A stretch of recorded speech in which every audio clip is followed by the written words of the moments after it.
Alright, here we are back with a week 2 predictions video. Great job to everyone getting their games in. We were almost able to advance early. We did have one game left. That's okay. Like I put out in the chat, and I'm going to continue to put out here, stop rushing for advances at 24 hours and 32 hours and things like that. It's a 48-hour league. People have lives, people have families, things like that, and they can't always just play their games every single day like that. So try to be more understanding of the situation that other people have moving forward. Um, Make sure you're streaming your games are supposed to be streamed. All divisional games should be streamed as well as games of the week. If you're plugged into a McDonald's or you have bad Wi-Fi or something like that, make sure you let one of the commissioners know. That is myself, the Bears, Twan, the Titans, CJ, the Seahawks, Chap, the Ravens, and Dwayne, the Cowboys. Um, Let us know if you have an issue and that you can't stream. See if your opponent can. If neither one of you can, then that's okay. Not going to make you struggle through a lag game. Um, we just had an incident in the league with people saying the N word repeatedly and using the hard R and things like that. Dean put out a message for everybody about not saying that word moving forward, and that's just how it's going to be. We're going to be much more serious about that. People are going to be getting the boot, things like that, and we don't want that going on. Uh, Make sure you're playing your games that you're supposed to be playing. Um, we're going to go through the weekly awards and the predictions, and that's going to be it. So let's see here for the weekly awards. NFC Offensive Player of the Week was Travis Etienne, 14 carries, 105 yards, 2 rushing touchdowns. He also had 2 catches for 52 yards and a receiving touchdown. NFC Defensive Player of the Week was Eddie Jackson, had 4 tackles, 3 picks, 1 touchdown. A good game for him.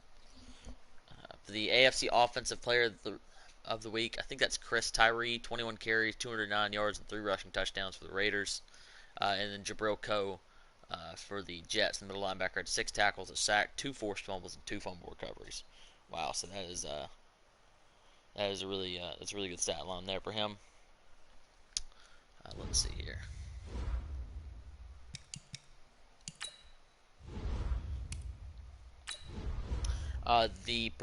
The games of the week for this week are the Lions at the Giants, and then the other one is the Seahawks at the Falcons. It's already been played, so we're gonna go over all the games that have been played thus far, just very quickly. Um, let's see here. Got the Seahawks at the Falcons.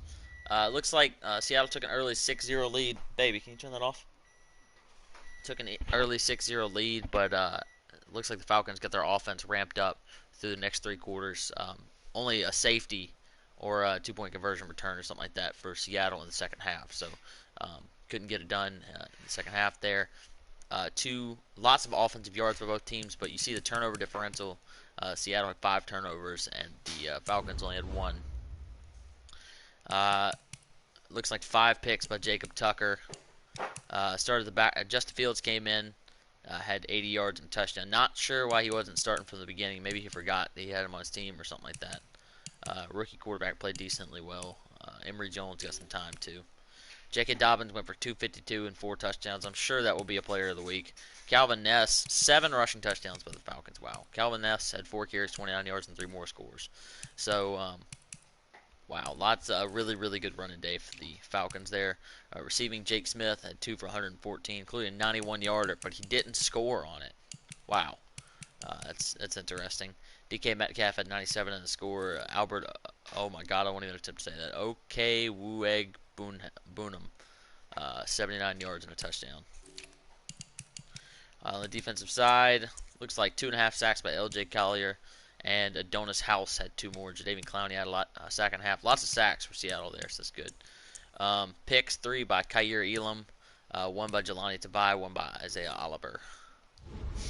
It's a good game for the Falcons. They're definitely got the W. Panthers blew out the Saints 33-12. This one's a little surprising to me. Saints made the playoffs last year. He's a decent user. Looks like turnovers is again costing users games. 5 turnovers there for the Saints, 0 for the Panthers.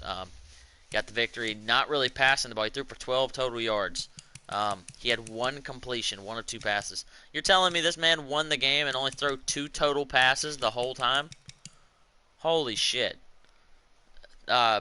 Saints QB Marcus Mariota had a touchdown and 3 picks. Raymond Brown the rookie running back for the Panthers, got most of the carries, not Christian McCaffrey. He had 21 for 168 and 3 scores. CMC got himself 7 for 83 and a touchdown. Harold Joyner was held in check, had 14 for 34. Fournette had 1 carry. Receiving, Emmanuel Hall had 82 and a touchdown. On the defensive side of the ball, 2.5 sacks for Brian Burns. He's always living in opponents' backfields. And long pick returns by Marco Wilson, Anthony Cook, and Patrick Queen hauled in one as well. Let's see if there's any other games played. We did have one more played here. This is Bunny's last game in the league because of the incident I was talking about earlier. Looks like he tried to make a fourth quarter comeback. Patriots get the win 26-21. Jacob Eason threw for 423. De'Aaron King starting job 221 and 2 scores. Rushing the ball 91 from Jonathan Taylor. Tony Pollard had 40 and a touchdown. Miko Hardman had 10 for 222 and 2 scores. 11 for 157 and a score by Anthony Schwartz. These two guys have lots of speed for the Patriots, so you see where that was coming from. Deion Whitfield had 110, 2 touchdowns. Defensive side of the ball, 2 sacks from Calebon Chasen, 2 picks from Owen Pepo. Good victory. Alright, so let's get into the actual predictions. First, we got Jets at Dolphins. Both these teams are 1-0, I believe. Yeah, they're both 1-0. Jets beat the Bills last week. Dolphins beat the Steelers. Dolphins showed himself last year. Made the playoffs in his first season. He showed he's a decent user. He's got a real strong run game. I think he's going to have success. I picked Buffalo last week. I was wrong.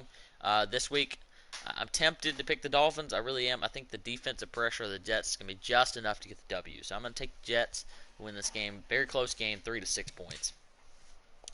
Bills and Bengals, both these teams 0-1. Bengals lost to the Raiders last week. Bills lost to the Jets. I think Buffalo is going to be on a mission this game to put up big numbers and lots of points. It's going to be Buffalo by 21 plus. Next we have Chargers at Ravens. Chargers 1-0, Ravens 0-1. Both these teams made the playoffs last season.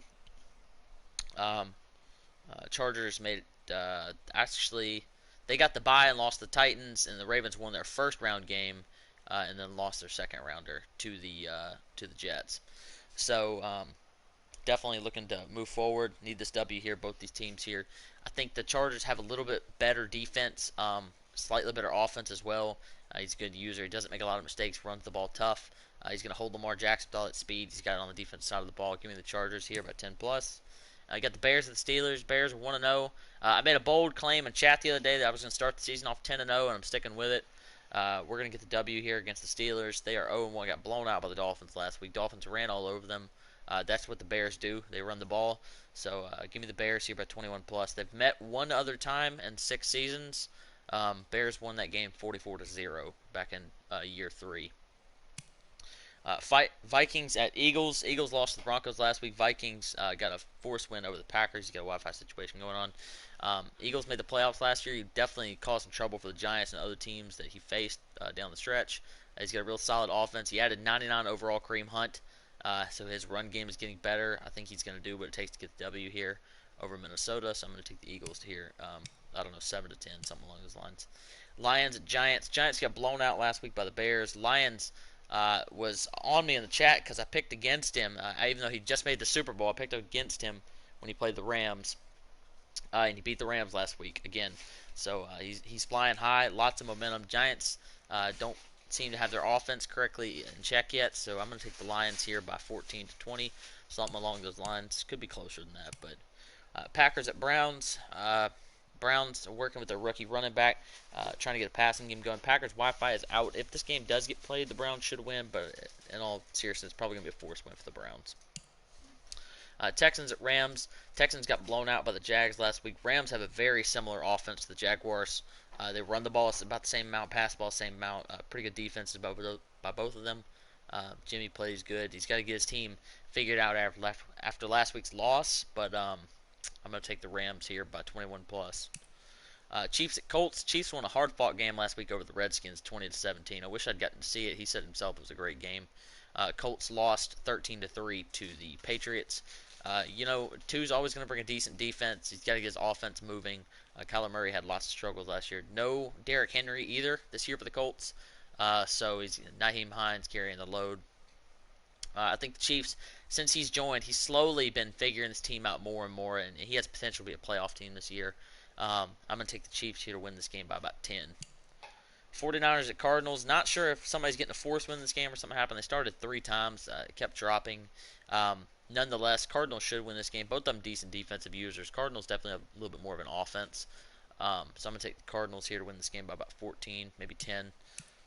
Broncos at Raiders.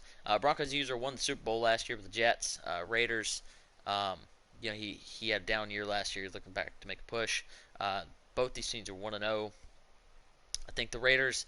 He got a Player of the Week last week with steals, so you know what his game's gonna be moving forward. I think it's just not going to be enough. He's not going to be able to pass the ball enough against the Broncos in their defense and all the weapons they have on offense and all the speed. Give me the Broncos here by 14 to 17, maybe 20. I don't know. Titans at Jaguars, this annual matchup. Last year, week 2, when these two teams played, Jags beat the Titans, I believe. Or he got close. I know he beat them once at some point. Jacksonville, he can definitely contend with Twan. They both have good defenses. It's usually when these two play who turns the ball over more loses the game. It seems to be with the turnovers. It usually comes down to that. Titans have been up and down lately. Jags have played tough. I'm gonna take Jacksonville here to get the W at home. Give me the Jaguars, especially with a strong running game with Nick Chubb. And then we have the Cowboys at the Redskins. Did I skip that other game of the week? I can't remember if I did. Oh, I went right through it. Yep. All right. Lastly, we have the Cowboys at the Redskins. Cowboys beat the Buccaneers last week. That was one of the games I picked right. Redskins lost to the Chiefs. 2 division rivals. This division beats the hell out of each other every year. So there's absolutely no way to tell who's going to win this game. Cowboys did sweep the Skins. No, they did not. I take that back. They won the first game, but the Redskins won the second game over them. Actually knocked the Cowboys out of playoff contention down the stretch there. So it's going to be tough. This is going to be a low-scoring game. It is every single time they play. It's a low-scoring game. Two hard-nosed teams, good defenses. I'm going to take the Cowboys here. I'm picking Dwayne to make the playoffs this year, or at least get real close. So if he's going to do that, he definitely needs to start off correctly, and he needs another win here to get himself 2-0. Looks like that's it for the predictions. Not much else to go over at this point. As we get more into the season, there'll be more things to look at, and so on and so forth. Make sure you're playing your games, and everybody have a good day.